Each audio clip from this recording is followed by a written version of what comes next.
Fun fact, planet Earth is 4.5 billion years old. Mankind, about 140,000 years old. Let me put that in perspective. If you condense the Earth's lifespan into 24 hours, that's one full day, then we have been here on this planet for, drum roll please, 3 seconds. 3 seconds. And look what we've done. We have modestly named ourselves Homo sapiens, meaning wise man. But is man really so wise? Smart, yes, and it's good to be smart, but not too smart for your own good. Yes, we have split the atom. Yes, we build clever machines that navigate the universe in search of new homes, but at the same time, those atoms we split created nuclear warfare. In our quest to explore the galaxy, rejects and neglects the home that we have here now, so no, that cannot be wisdom. Wisdom is different. While intelligence speaks, wisdom listens, and we willingly covered our ears to Mother Nature's screams and closed our eyes to all of her help-wanted signs. Wisdom knows that every action has an equal and opposite reaction, so if we were wise, we would not be shocked when we see storms that are stronger than ever before, or more drought, hurricanes, and wildfire than ever before, because there's more pollution than ever before, more carbon, more trees cut down than ever before. At a record pace, we have increased the extinction of animals by 1,000 times the normal rate. What a feat. In the next 10 to 100 years, every beloved animal character in every children's book is predicted to go extinct. Lions gone, rhinos gone, tiger, gorilla, elephant, polar bear gone. In 3 seconds. Species that have been here longer than us will be gone because of us. In this 3 seconds. In an existence shorter than a Vine video, we turn the circle of life into our own personal conveyor belt. Somebody, anybody help. We were given so much, the only planet in this solar system with life. I mean, we are 1 in a million. No, actually, scientifically, we are 1 in a billion, trillion. That's a 1 followed by 33 zeros. And I don't want to get too spiritual, but how are we not a miracle? We are perfectly positioned to the sun so we don't burn, but not too distant so we don't turn to ice. Goldilocks said it best, we are just right. This paradise where we are given medicine from trees, not coincidentally, but because like the song says, we are family. Literally, everything, every species is connected genetically, from the sunflower to the sunfish. And this is what we must recognize before it's too late, because the real crisis is not global warming, environmental destruction, or animal agriculture. It is us. These problems are symptoms of us, byproducts of us. Our inner reflection, loss of connection has created this misdirection. We have forgotten that everything contributes to the perfection of Mother Nature. Corporations keep us unaware and disconnected, but they have underestimated our strength. Contrary to popular belief, millions are waking up out of their sleep, seeing our home being taken right up under our feet. We cannot allow our history to be written by the wicked, greedy, and loony. It is our duty to protect Mother Nature from those who refuse to see her beauty. Call me crazy, but I believe we should have the right to eat food that's safe, with ingredients we can pronounce, drink water that is clean, marvel at trees, breathe air free of toxins. These are natural rights, not things that can be bargained for in Congress. See, they want you to feel powerless, but it has been said that something as small as the flutter of a butterfly's wing can cause a typhoon halfway around the world. But when enough people come together, we too will make waves and wash the world into a new era filled with love and connection, freedom for all without oppression. But it is up to you, yes, you watching this behind this screen, to make the effort, because time is of the essence, and only together can we make it to the 4th second.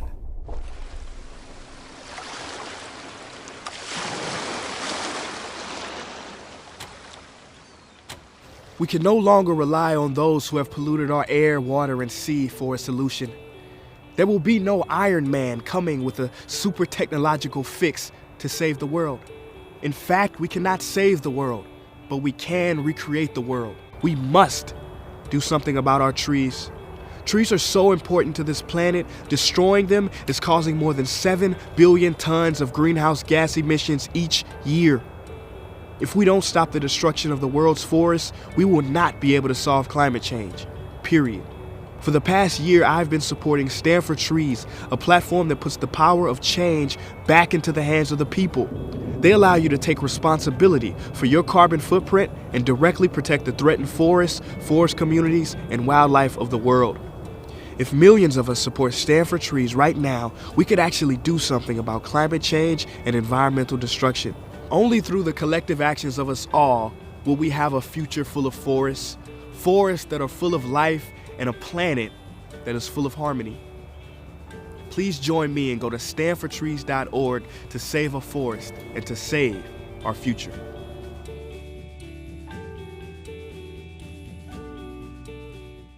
So this video was just an introduction. There are many like Prince here who are starting a revolutionary movement through these kind of videos. You know, they are not just songs or hip hop songs or rap songs. They are made specifically to bring these kind of awareness.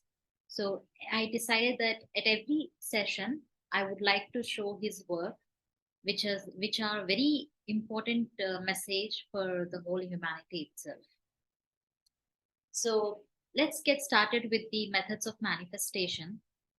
I know it's very easy when we talk about law of attraction, manifestation, but there's a lot of work that goes into it. You cannot simply wish for something, you have to work towards it. And how do you work is what we call the manifestation. And that work is also it also involves the DNA activation. Now, a lot of people will think that how manifestation is related to the activation. It is very simple. Whatever you think, you say, you do is affecting on cellular level, that is activating your DNA. And once your DNA get activated, so let's say today I want to look like a slim person. So you have to work towards that, right? It will take what, 1 year, 2 years, 6 months. So in order for that to reflect this in the physical form, you have to send messages to your cells that I'm working to become slim person. So as a person start working towards it, every day waking up doing different methods of manifestation, affirmations, and different techniques, they are changing the orientation of a cell. And once they change the orientation of cell, what happens, the DNA automatically increases the metabolism or automatically decreases the fat cells, whatever that is required for the weight loss to happen. So you are manipulating your DNA by reprogramming your cells, your mind, your thought, everything into achieving what you want or what you want to become. That is what the manifestation is all about. But there are so many methods of manifestation. We have to understand what are the laws of manifestation before we get into the methods, because methods are easy. How they are easy? If you understand the laws of manifestation. If you understand the laws, it's easy to implement them in your methods, and it's easy to achieve those desires or those manifestations that you are hoping to get. So there are 12 universal law of manifestation: law of divine oneness, law of vibration, correspondence, attraction, inspired action, perpetual transmutation of energy, cause and effect, compensation, relativity, polarity, rhythm, and gender. Now, each law has its own uniqueness, and we have to understand that we have to indulge into all these 12 laws. If you master these 12 laws, it is very easy to implement them in your different methods of manifestation, including your meditation. Yes, meditation is also a part of manifestation, but there are different types of meditation, different types of methods within the meditation, and you have to implement all the 12 universal law of manifestation by default. Now, what is law of divine oneness? Now, by the name itself, you know what it means. The law of divine oneness. The law of divine oneness is the foundational law according to which absolutely everything in our universe is interconnected. In other words, every choice, word, desire, belief you have will also have an impact on the world and on the people in your life. Sometimes this impact will be immediate and obvious. At other times, it may take a while to manifest, or you may never even discover that it has occurred. Sometimes some manifestations are very subtle. I mean, you would just think at maybe a year ago you thought of it, but you kept moving in your life that you forgot about it. And when you look back, like, when did this happen? I didn't even realize. It is so subtle that universe will just surprise you. Only when you focus on it, you realize this is what I wanted all along, but I forgot about it. Try to think of yourself as a part of everything around you, to live in accordance with this law. We are all one, and awareness of this makes us more powerful as well as more empathetic. Now, when we say try to think of yourself as a part of everything, that means including your chair, including your laptop, everything. It doesn't mean getting attached to it, but being a part of it, because everything is vibrating at a certain energy, at certain vibrations. So you have to understand, if you're sleeping on the bed, you have to think that bed is vibrating at a level that is giving you the comfort to sleep soundly, on your bed. It's vibrating at some vibrations. Imagine the bed is dirty and you have to sleep. The entire vibration will change. Your body is vibrating at higher frequency, whereas the bed's vibration is at lower frequency, and both are not able to connect with each other because they are polars. So you have to integrate with each other to understand how. Just a second. To understand how this vibrations will exchange.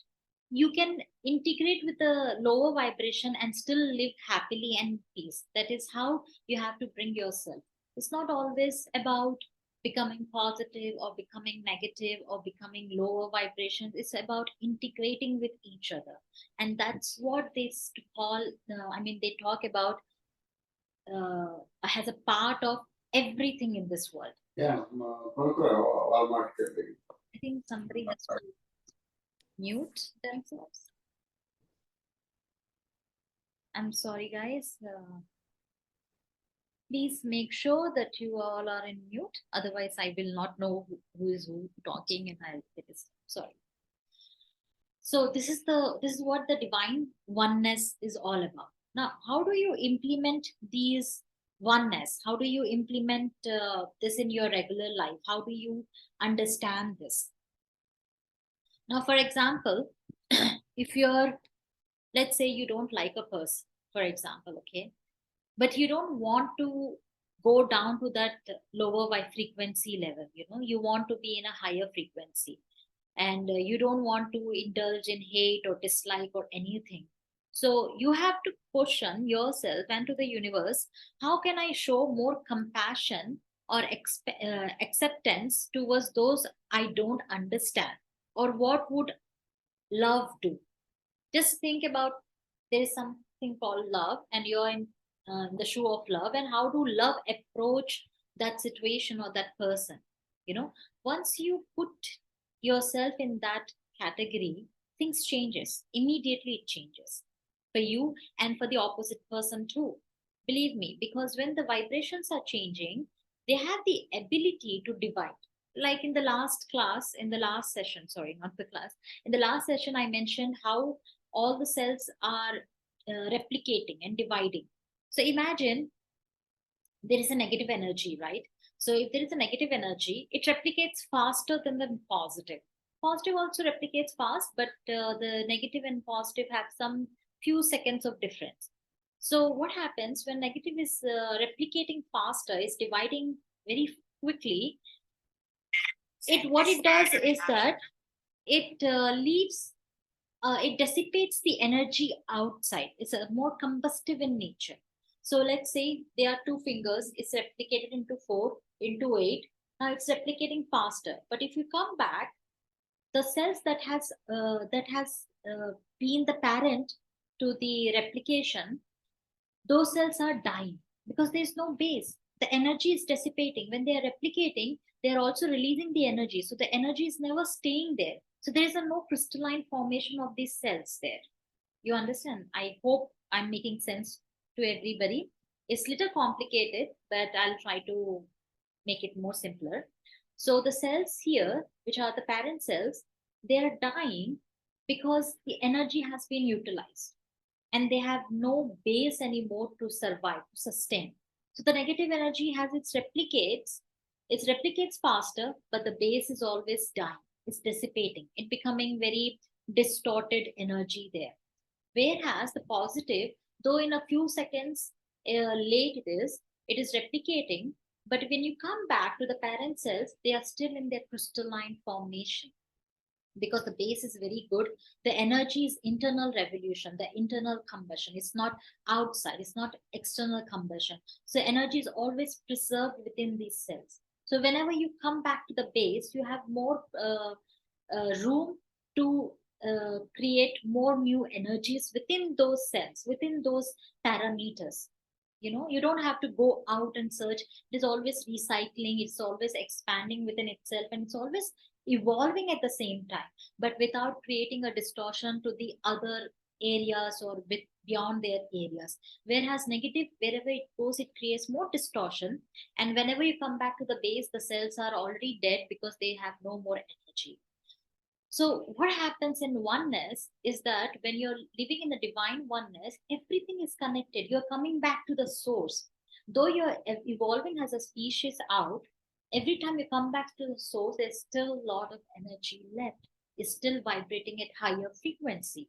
That is what this includingness means. Being a part of everything is not just being attached to it, but understanding your phone, your laptop, your beds, your dogs, everything is vibrating. And they have to resonate with your vibrations. And you will understand. See, when every spring and few seasons we clean our house, uh, just a second.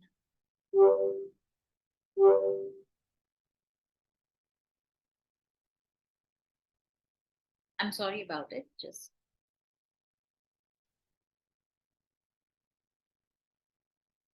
what's going on. I might have to restart this. So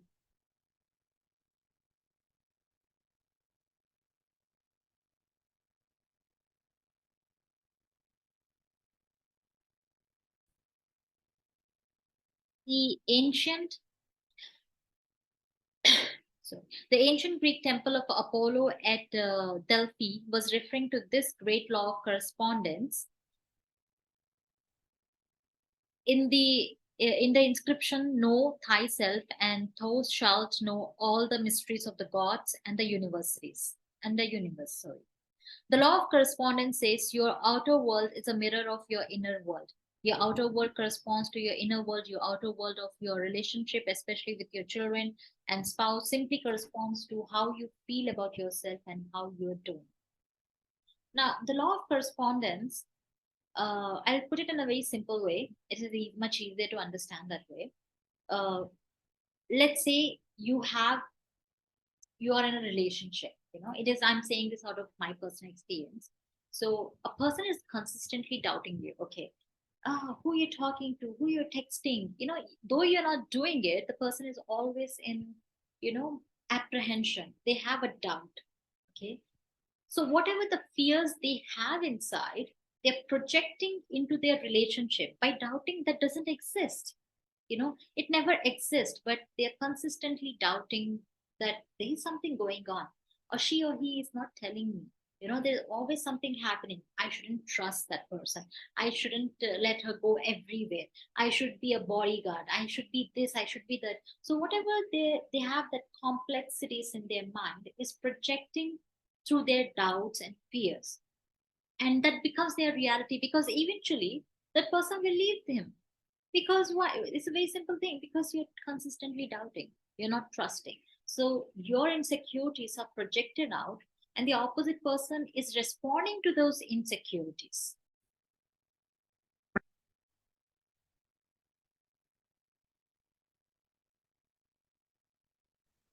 So, like I said, when you're in a relationship and you are, whatever insecurities you have, you're projecting out, it also becomes your reality. And it's not just with the relationship. Let's say somebody wants to build a house, okay? They have a vision of building a house or something. Now, if you're consistently thinking, no, I can't build a house, it's not my forte, something will happen, it's never going to work, and all those things, it is definitely not going to work, because you're putting more focus on how it is going to fail rather than thinking about how it is going to be a successful. you know so when you're focusing more on the things that is not necessary, and more on the things that is rather than on the things that is necessary, it will become your reality. With the house, or let's say I want to have my child in a better schools or better education or better career, but you're always doubting, maybe my kid is not good enough, he fails in one subject, and you start doubting your child's ability, so that is not required. You have to have faith, you have to have trust in your own child, in his work, or in his or her work caliber and everything, for you to see the outcome of it. If you're going to be very pessimistic about any outcome, it will eventually become your reality. So you do not even have the room to complain. And the foremost thing is, stop complaining. Stop complaining that my life is like this, my life is like that, this is all that. Believe me, the more you complain, like I said, the more replication of those cells will happen. So when you come back to the base, you are exhausted because you have complained so much, and everything in the future is destroyed, and everything in your present is destroyed. There's nothing left in between. So it's exhausted. It's a very distorted energy everywhere. So always think in a way that is required for you to move and evolve in a higher frequency, rather than in a frequency that is not required, because it will create a reality that you don't want by focusing on it. So very simple, as above so below. Always focus what is inside you. So every time you have some bad thoughts, oh my god,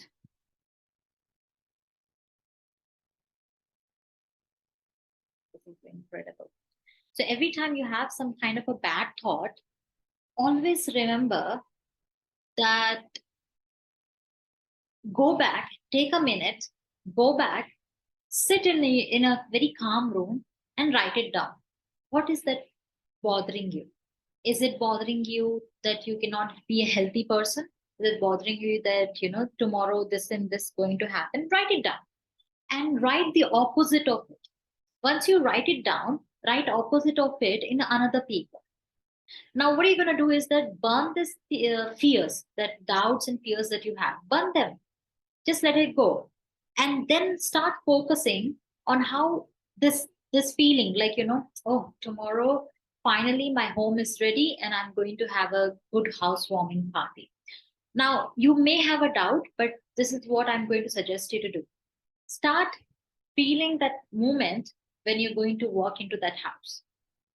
Start feeling that how much happiness, how much uh, positivity that you feel as soon as you walk into that room or that house.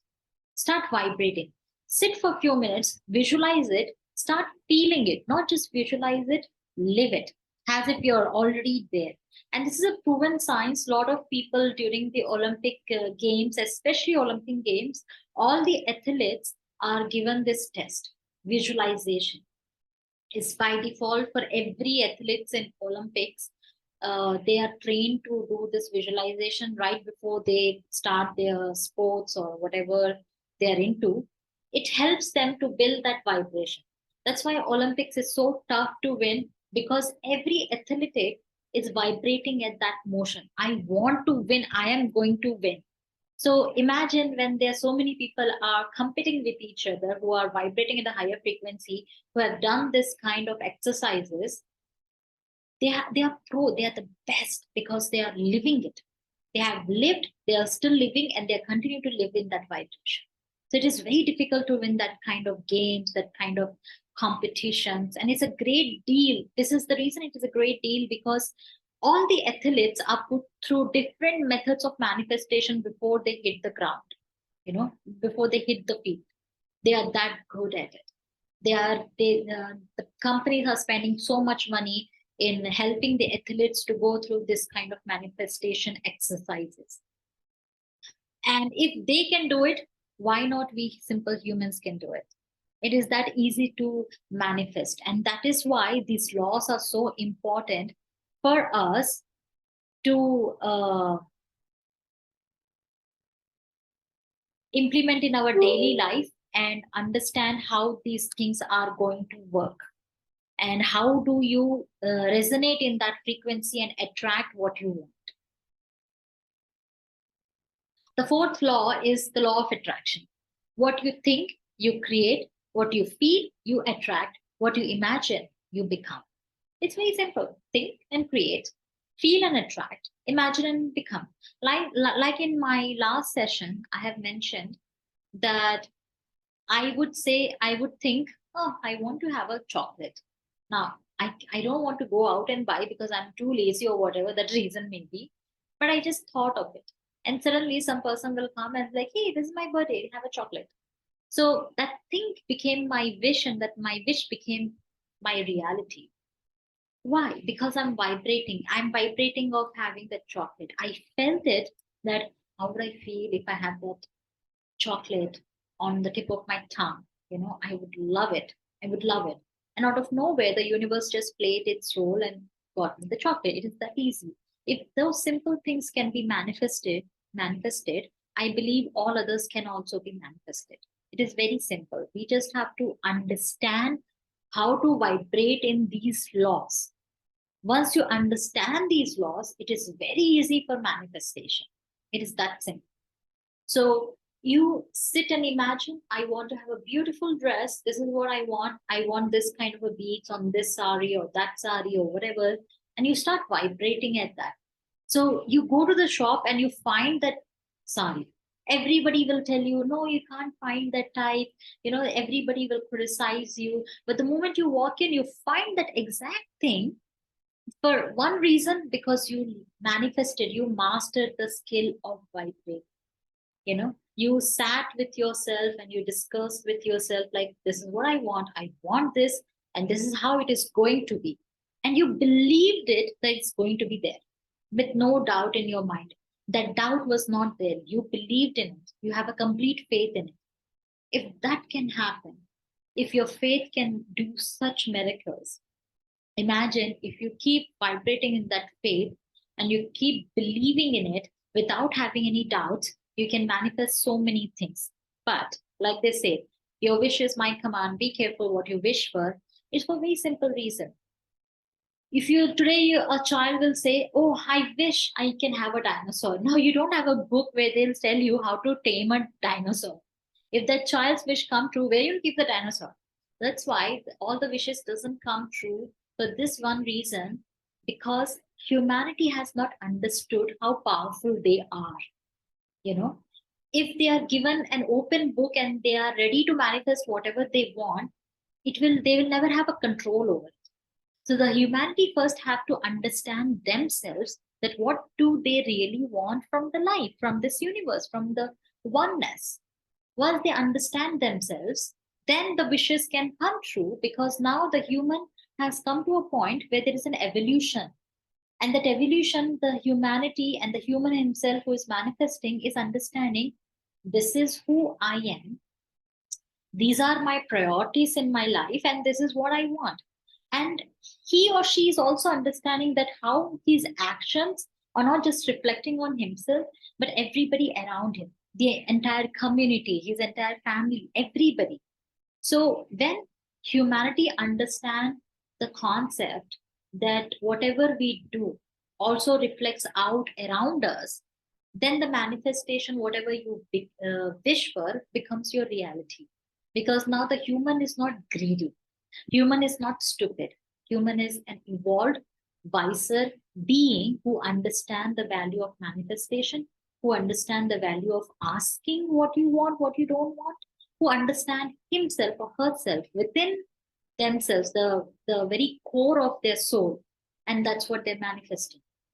So when they are doing all these exercises, for them, these wishes to come true becomes easier, because they have done the work on themselves.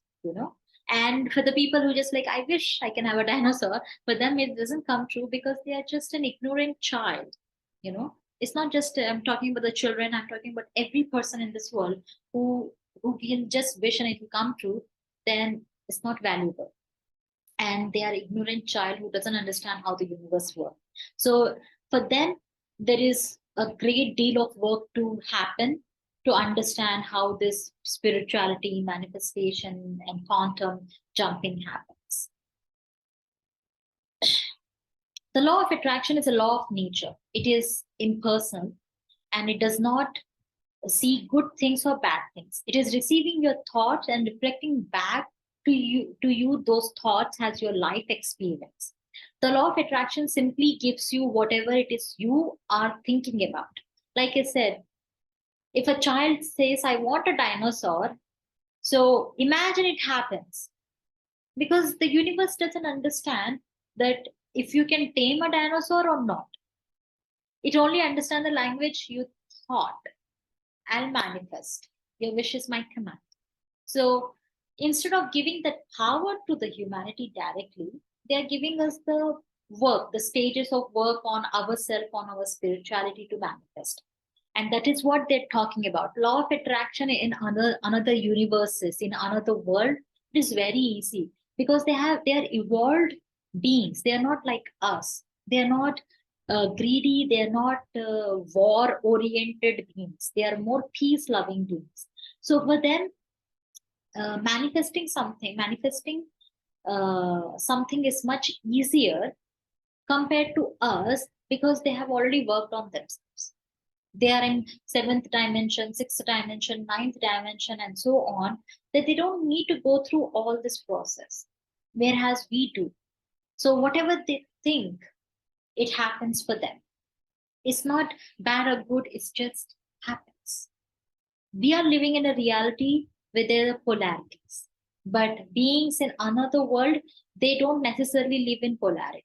There's no such thing as polarity, there is only oneness. In our world, unfortunately, we do have polarities. If you're complaining, the law of attraction will powerfully bring into your life more situations for you to complain about. If you're listening to someone else complain and focusing on that, sympathizing with them, agreeing with them, in that moment, you're attracting more complaining situations to yourself. Now, a lot of people, we would have told our children, hey, please don't hang out with the child. They're not that good.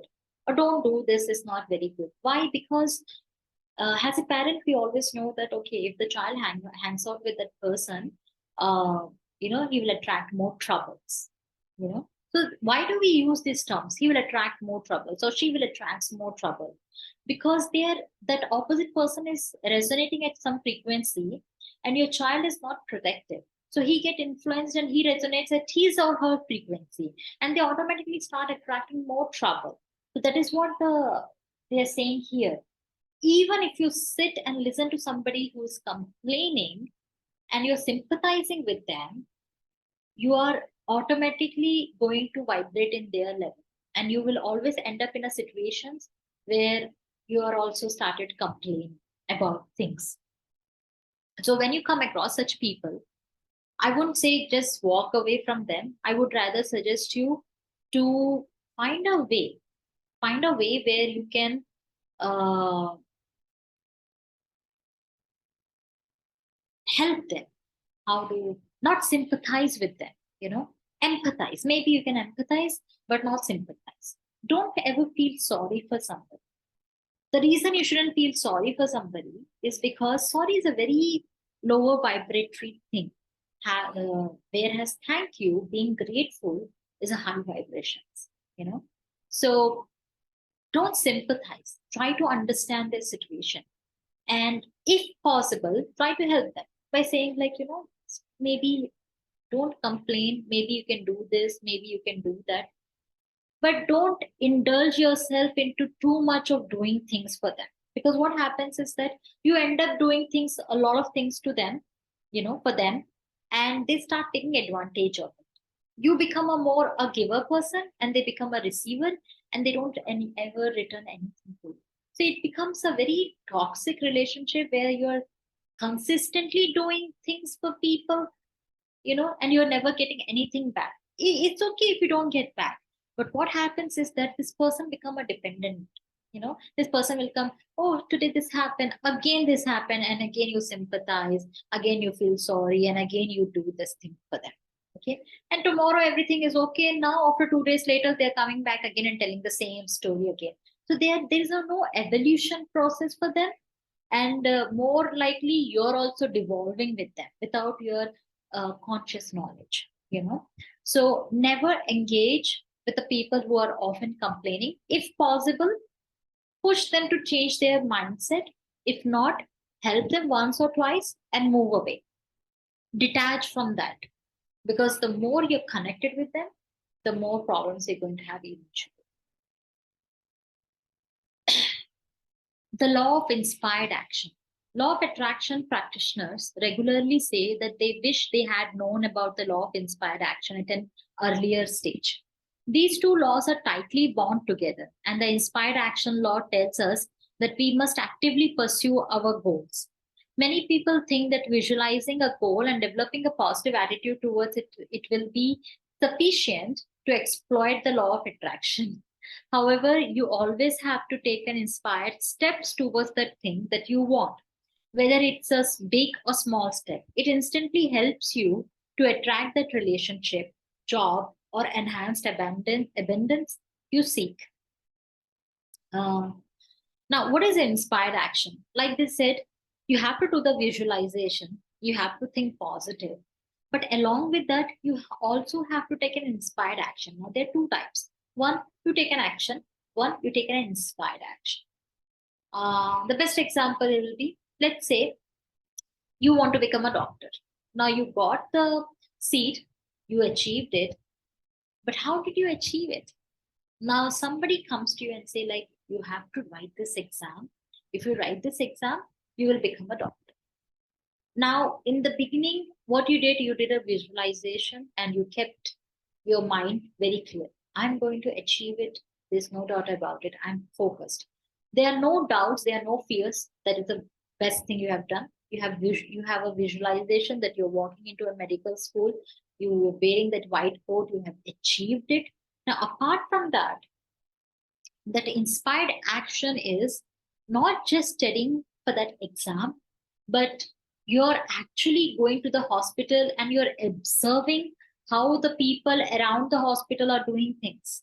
Okay, for example, your uncle is a doctor or something. You just walk into his hospital and you say, like, I am hoping to become a doctor, but I would like to observe you how you're doing it. Now that's an inspired action, so people will get inspired. Okay, this person is very much into that, and let's help them. It's just an observership, so let them have an observership. So this person is observing, this person is noting down. That's an inspiration, that's an inspired action. That is what they're talking about. So anything you visualize and you have a positive thinking, along with that you have to make an inspired action, not just action. If you want to build house, you just cannot put a brick there. You have to say, in a lot of Indian culture, when you're building a house, the first thing you do is that first sthapna antaru. They say sthapna, like the first brick that you put in the ground. So you chant a lot of mantras. Now there is a very simple logic there. When you're chanting, you're sharing that vibration. Please be a great foundation to the house. Okay, I'm giving a simple example. So you're chanting that in your sound waves and you're passing that words into the brick. Please, I bless you to be a great foundation, more positivity for our new house. So once you chant those and you pass that to the brick, it is a very inspired action. And a lot of people, what they do is they also pick the brick. The reason they pick, they want to feel that energy. That one brick is enough to have that replication of energy cellulars throughout the bricks that you're going to build for your house. So they pick that particular brick, they feel that vibration and they put it on the ground and they bless that brick and sending the vibrations out. It's a very inspired action. It's just not an action, it's an inspired action because you are motivated from inside that you want to bless this house, and that's how you're passing that vibration, and it's having a very profound effect everywhere. That is what inspired action is meant here. Not just action, but a very motivated and inspired action. Inspired action feels wonderful. Be aware of the big difference between inspired action and activity. Activity comes from the brain mind and is rooted in disbelief and lack of faith. You are taking action to make your desire happen. Inspired action is allowing the law to work through you and to move you. Activity feels hard, inspired action feels wonderful. It's so simplified. What I was telling, it is very simplified by Rhonda. So this is what she is talking about, you know. This is what I try to explain. You want to become a great surgeon? Okay, I said, I read, I am doing everything. But you're not really inspired to do it. Somebody forced you. You know, a lot of children today, like, you know, they don't want to do engineering, they want to do photography or something, but their parents are pushing them and they end up doing engineering, but they're not interested. It's just a random activity that they're forced into. If you ask them, hey, did you take a picture? And you will see their pictures like, wow, they're so pretty, they're so beautiful, you're talented, because they're very motivated, they're inspired. They want to make that as a reality, not by becoming an engineer. So you see, this is an activity and this is an inspired action. That is the difference. So this is very important. Along with the first four visual laws, we have to have an inspired action too. If you're hoping to manifest something in your life, always be motivated, stay motivated. It's like a weight loss. You cannot simply, I want to do a weight loss. That's it. That's not how it happens. You have to be inspired. You have to be motivated.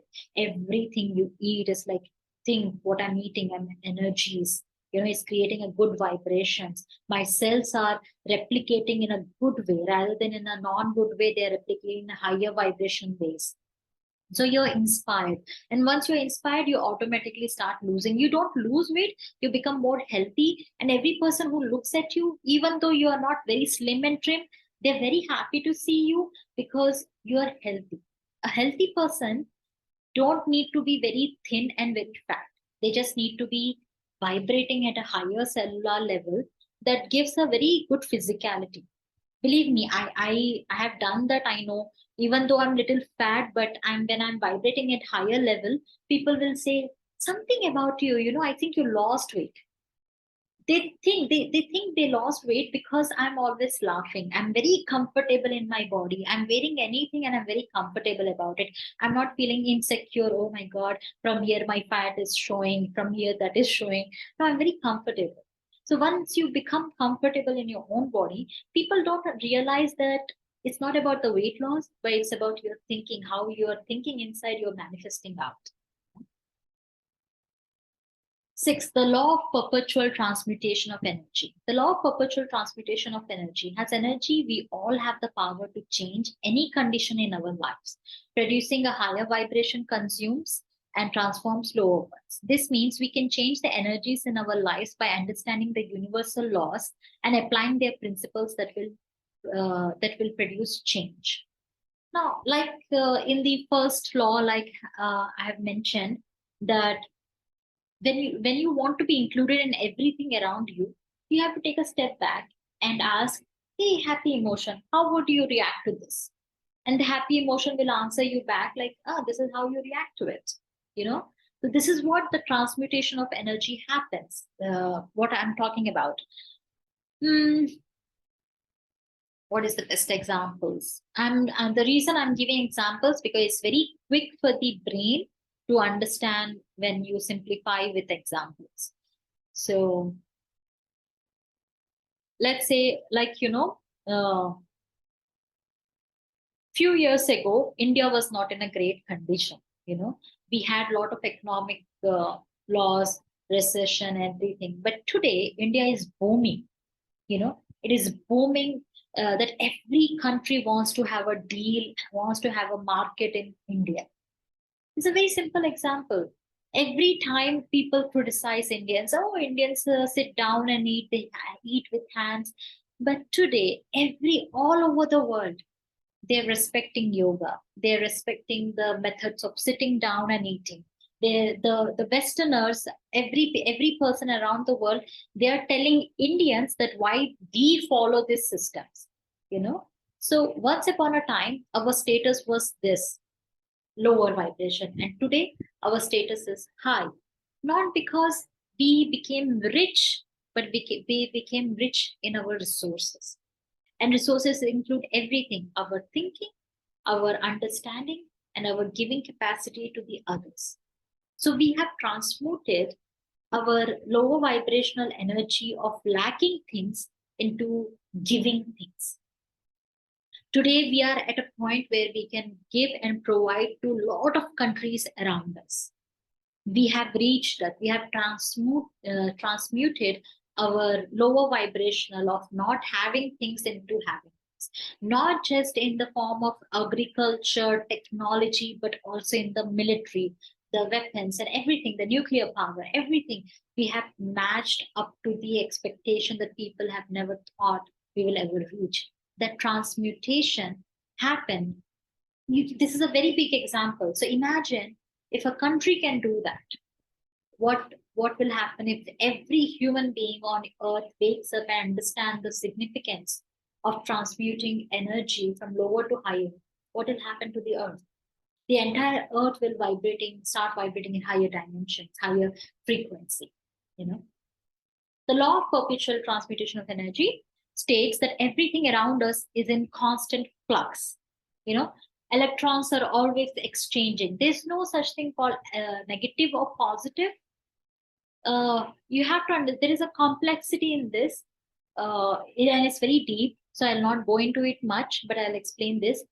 If imagine a negative electron comes into some negative energy comes into the positive, it's not necessarily will stay negative. It might change into positive, or it will change the positive into negative. So what happens? The one that was positive now becomes negative. So would you say the person who was good now became negative? So would you consider that person as a bad all the time, or would you say like once upon a time the person was good but now he has changed? We always say that, right? So there's always a constant flux. You know, things are moving from here to there and there to here. So you can never define a person. Everybody change as they evolve or as they devolve. Oh, again, the same problem in this. You can't sell all these changes because many of them exist at a cellular or atomic level, but they carry on regardless. The reason that it's so important to be aware of this law is that it helps you to see how you can trigger positive change. Specifically, keep in mind that high vibrations can trigger improvements in low vibrations. For example, if you're vibrating in lower frequency, exposing yourself to the high frequency of a happy, encouraging friend will actually trigger the energy transmutation in you. Now, I'll tell you, very recently, uh, I was out at Goa for my work, for my clinic and all. So I was traveling so much and I have attracted so much of unwanted energy that I felt sick. And I came to my house. I couldn't move. I was sleeping for next 2 days. And my cousin was leaving to New Zealand and she said, like, please calm down. We are leaving. Then I don't know when I will see you. So I went, and my cousin is a very happy person. You know, she will crack jokes, she will laugh a lot. And the moment I started to hang out, we started to laugh so much, and we started to crack so many jokes thinking about the days we spent and what happened today or whatever it is. So we started to laugh so much that my sickness, that you know, I couldn't get up, all of a sudden gone, completely gone. I transmuted because that happiness, that higher energy, you know, you're laughing, you're talking, you're enjoying food, you're enjoying everything. So it transmuted all of a sudden. That's because how you're with who you're hanging out or how you're thinking. It is a real truth. And I often experience all this, and I'm trying to give examples from my experiences. So my sickness, my throat infection, everything was coming down. I was no longer, you know, having a bad throat or something. And I didn't have any fever. I was resonating in higher vibrations. I was going everywhere. I was not sick anymore. And I was enjoying everything.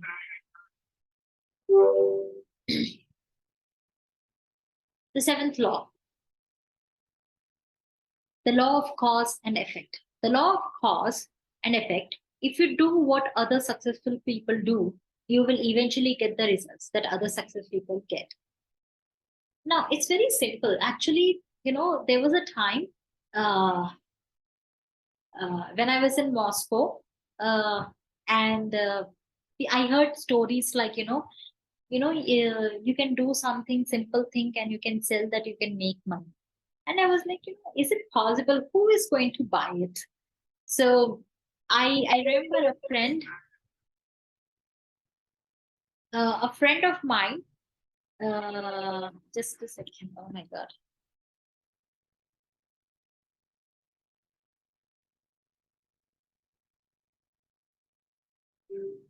So a friend of mine, I used to cook in Moscow when I was living there. So we don't get a lot of Indian food. So I used to cook. And a friend of mine came back, and I just a second. I'm so sorry about it.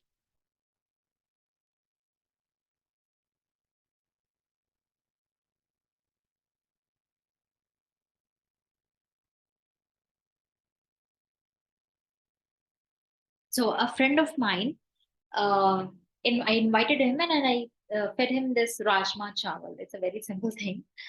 And he said it's so delicious. You should sell it. I was like, who is going to buy it? Like, no, no, you should sell it. And we have an Indian group.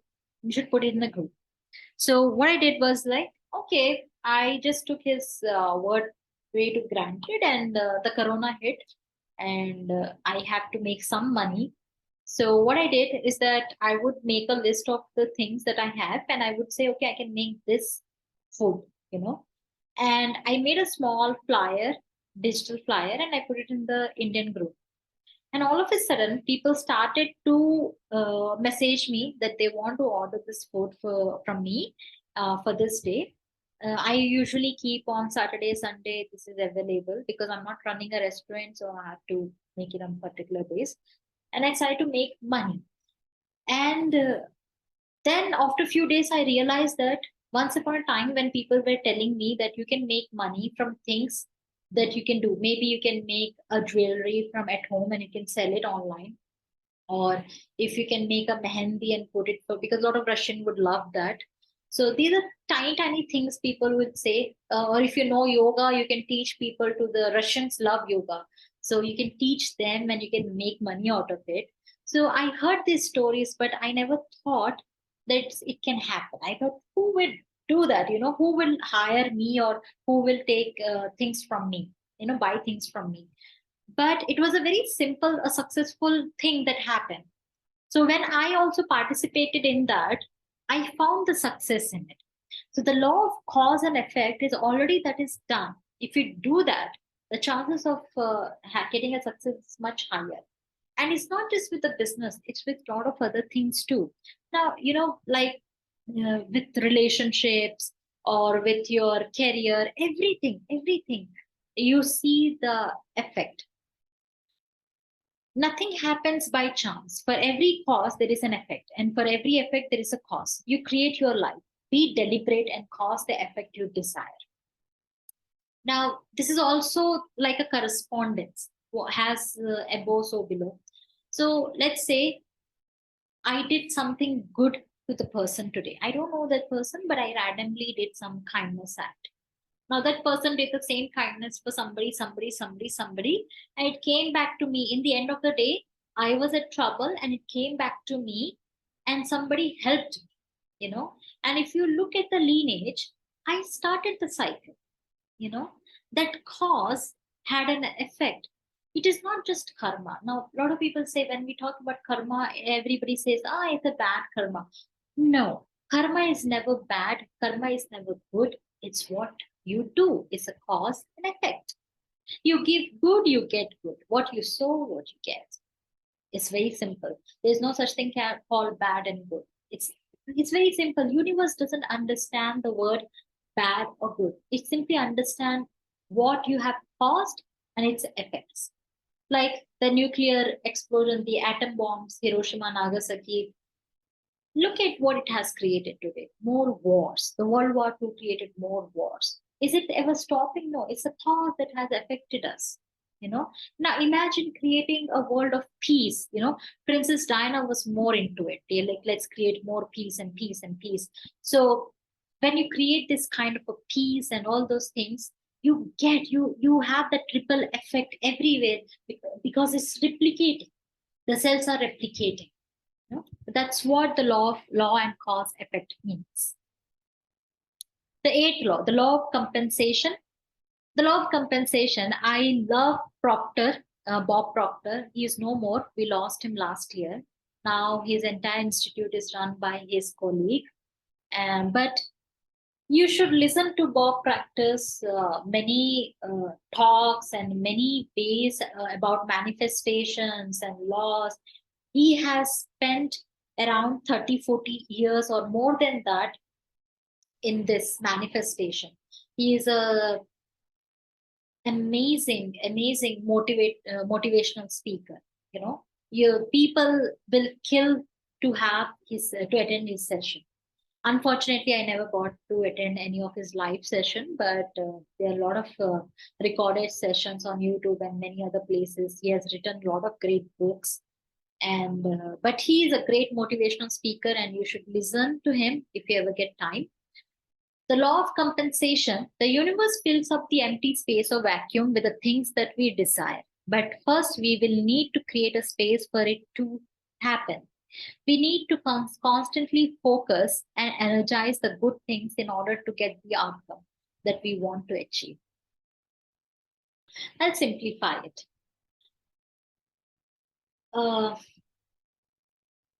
If I I do not have, I'm not a billionaire, but let's say there is a person and somebody needs my help. Though I am not a billionaire, though I don't have so much, I have given that person. The person comes to me and says, "Oh, Priya, I don't have this kind of money. I need it urgently." And I'm like, okay, take it. Just take it. Not because it's a bad thing or a good thing, but it's very simple. When you do something for someone, it always comes back to you in a way. Okay, so whatever we give always comes back to us. So don't ever give something with the hope that you will get something back. Just give it. Just give it from your heart, and that is enough. You know, and you will be surprised how universe will find a way to give you back. So everything, like Nikola Tesla says, my belief is firm in the law of compensation. The true rewards are ever in proportion to the labor and the sacrifices we made. A lot of people say sacrifice is something like, it's a great deal. Now nobody makes a sacrifice. It's not true. I think it's a great deal when you're kind to somebody for no reason, with no ulterior motive. It's a true giving. It's a true gift. It's like kind of a charity, but I won't call it as charity. But it's from your heart. Anything you do from your heart always comes back in a way you have never anticipated or thought it will happen. You will be surprised. Like I said, you help someone, and the end of the day, you're getting a help from a complete stranger. But if you follow the lineage, you are the one who started that chain. You know, so the law of compensation is always what you give. Like I have a friend, Shreya. She's always fond of taking care of dogs, and she mentioned to me once that the more she's doing, she always get back more. And it got me thinking like what she's talking, and then I realized she's talking about the law of compensation. The love she has towards the dogs, it is creating a vibration for her that is always coming back to her in 1,000 positive ways that she has never hoped for.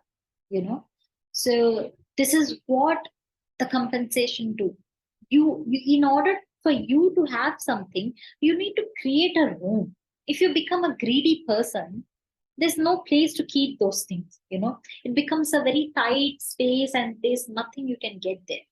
So you have to give more, and the more you give, the more it comes back, because there's a lot of space, there's a lot of vacuum there, and there's a lot of things. It's an abundance. That is what the abundance means. The law of relativity. Simply put, everything is relative. To you, making $1 million in a year might seem like a huge, even impossible goal. But to someone who has done it even once, it is much smaller in their mind.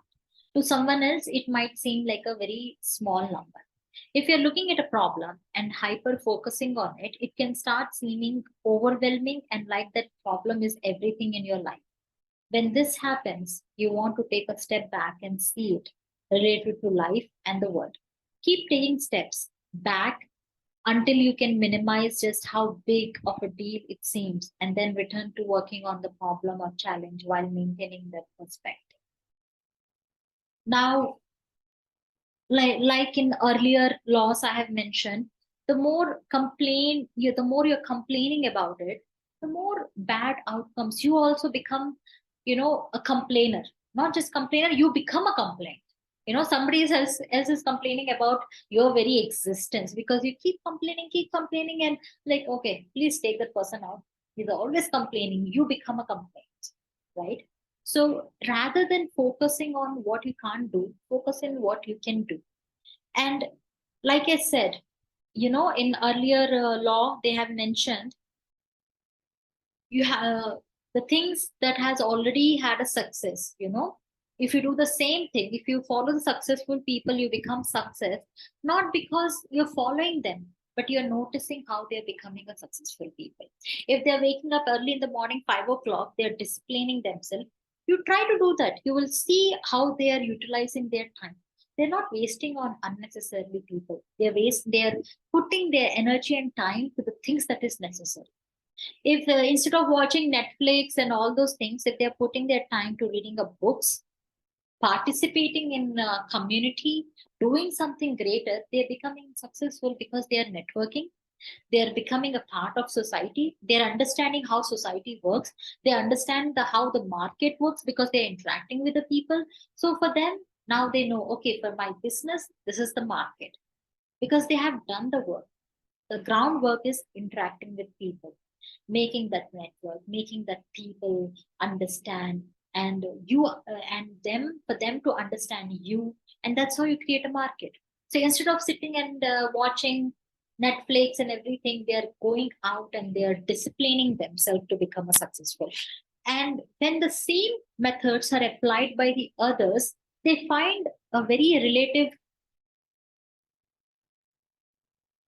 they find relatively good success for a very simple reason, because they are following the footsteps which are giving the results.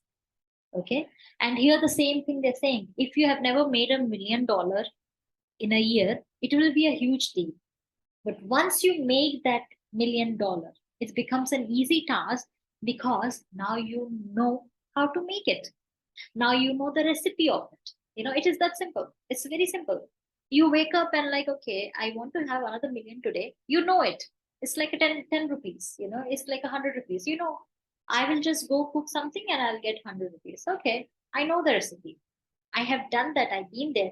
I know how it feels. So you're vibrating at that zone. You understand? Now your next target will be 2 million. Now, once you achieve it, you're vibrating. Like, I know how to make this $2 million. I'm vibrating at that level. So, all the laws that you have heard and learned today, you're already living it because you mastered it. That is how the law of relativity works.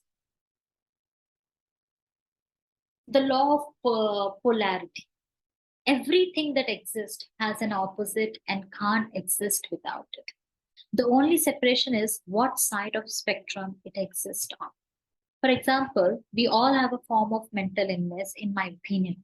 Depending on the degree, will determine the severity of the help you need. And it's a fact. Now, polarity we all know, yin and yang. And I have to make one thing clear.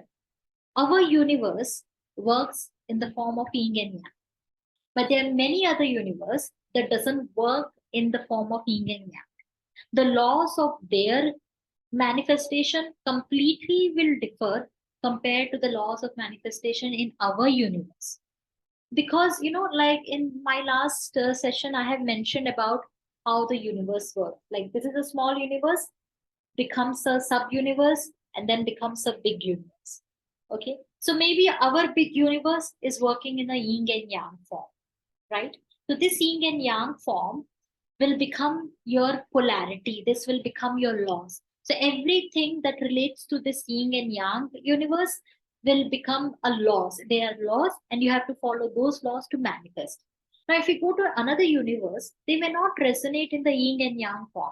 They may have a different type of laws, different types of physics. So their manifestation laws completely differ from ours. It's like culture. You're going to America, it's a Western culture. You're going to Russia, it's an Orthodox culture. You're going to Middle East, it's a completely Orthodox and completely Muslim culture. You're coming to India, it's a completely different subcontinent culture.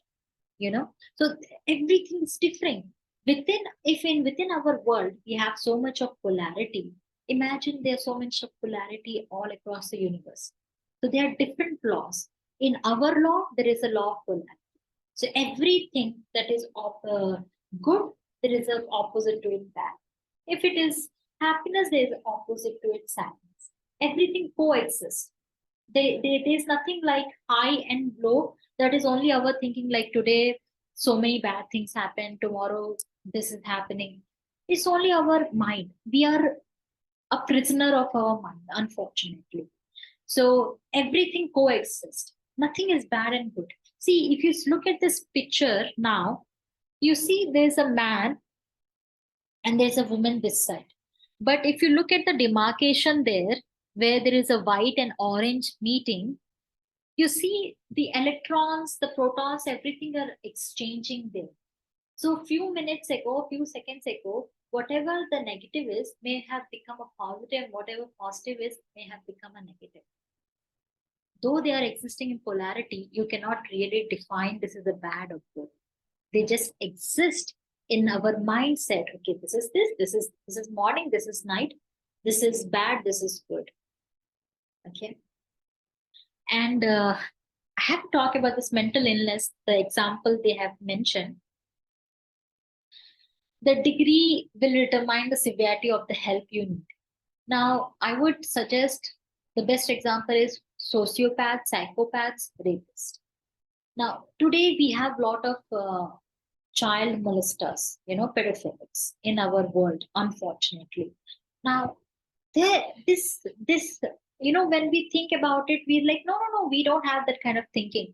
We do have a thinking of molesting a child. Unfortunately, every human being have that thought. It is a base of our very existence. Now, people get disgusted, like, how can you say that I don't have it? Deep down, you have it. But the severity of it will define if you're a good person or if you're a pedophile. That's how you say, okay, he's a psychopath, he's a sociopath, he's a pedophile, he's a rapist, he's a murderer, he's a terrorist. How your mental illness is responding to certain things will decide the severity of it. But it exists in every person. It doesn't mean that every person is a bad person. It's just the severity, how, to what extent it is going. The universal law states that everything is on a continuum and has an opposite. We can suppress and transform undesirable thoughts by concentrating on the opposite pole. It is the law of mental vibrations. Like I have mentioned earlier, you can suppress and transform undesirable thoughts by concentrating on the opposite pole. It's like you ask the happy emotion, hi, happy emotion, how do I vibrate like a happy person? And the happy person will tell you, because you don't want to be sad. So happy person will tell you how to vibrate. So you transform, you transmute that energy. That is how the polarity works. The law of rhythm. In this universe, there is a rhythmic dance of high, low, good and bad, and progress or retreat. Everything is flowing, exhibit constant action and reaction. This pendulum is constantly swinging. Health, economy, relationships, seasons, and inner peace are all balanced by this law.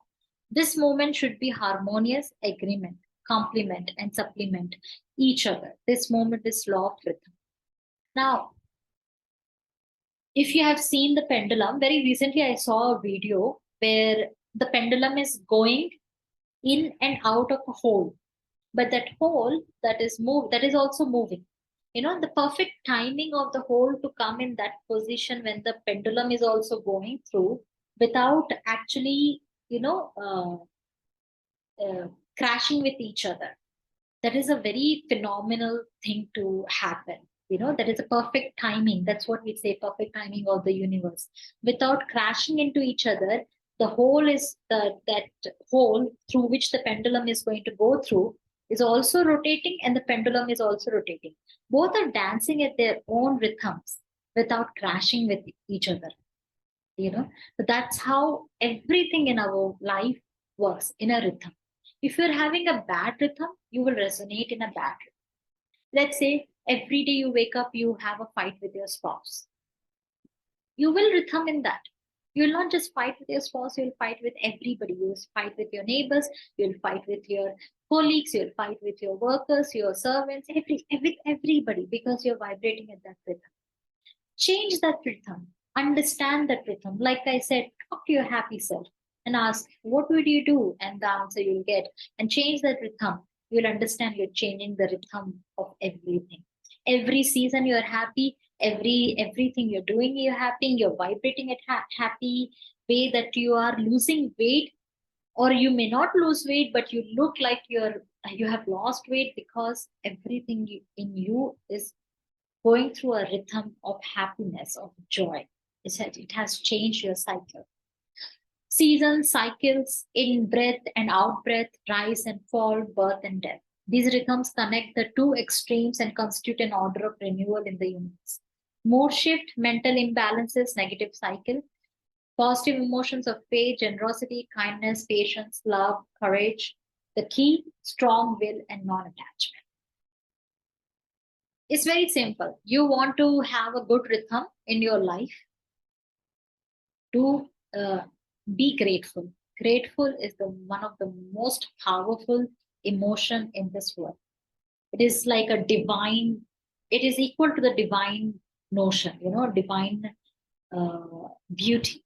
So when you are very grateful, everything in your body is smiling and grateful. So you're vibrating at a higher level, that you're creating more, you're creating a ripple effect all around you, you know. So it's creating a rhythm. So wherever you're going, you're creating a rhythm, you're dancing. Your energies are dancing everywhere. So everywhere you go, people are attracted to you. They want to listen to you, they want to talk to you, because you're dancing in that rhythm of greatness, gratitude, happiness, love. The final law, the law of gender. All things and everyone has feminine and masculine energies and principles. This duality is how creation happens in the universe. We must all find balance between these two and master our lives. When we talk about masculine and feminine, it's not necessarily to do with our sex. It has to do with our internal gender. It's like you need to balance. At one point, you have to behave like a man. It doesn't mean that you have to wear a jeans and everything, or pant and shirt, and you start living like them. But sometimes a woman must become very strong like a man and take a very tough decision in their life. That is a masculine energy. Sometimes a man has to put himself in a feminine energy and understand what a female is going through, what his or her spouse is going through, and have to understand that by becoming that energy. Now, a lot of people don't understand, but men have a lot of responsibility. They don't understand emotion because they are providers. They are programmed to be a provider of the family. So if you tell them, like, do you remember my birthday? They don't remember it, not because they keep forgetting, but it's not so important for them. For them, what is important is providing food, providing security to the family. So they're always working towards that. Whereas women, a feminine energy is to create a bond between a family. Okay, today is a birthday, let's celebrate, let's do something about it by creating, inviting friends, family, create that happy environment. You're creating the bridge, and male, they don't often create the bridge because they are very dissociated, because they are providers. So that masculine energy As a woman, we have to understand their masculine energy, and as a male, they have to understand our feminine energy once in a while. That's how the yin and yang, the polarities work. An exchange of energy will change your perspective in understanding how to build that relationship stronger. The last of the seven universal laws tells us that gender is in everything, everything as its masculine and feminine principle. The mutable universal law is evident throughout creation in the so-called opposite sex, found not only in human being but also in plants, minerals, electrons, and magnetic poles, to name but a few.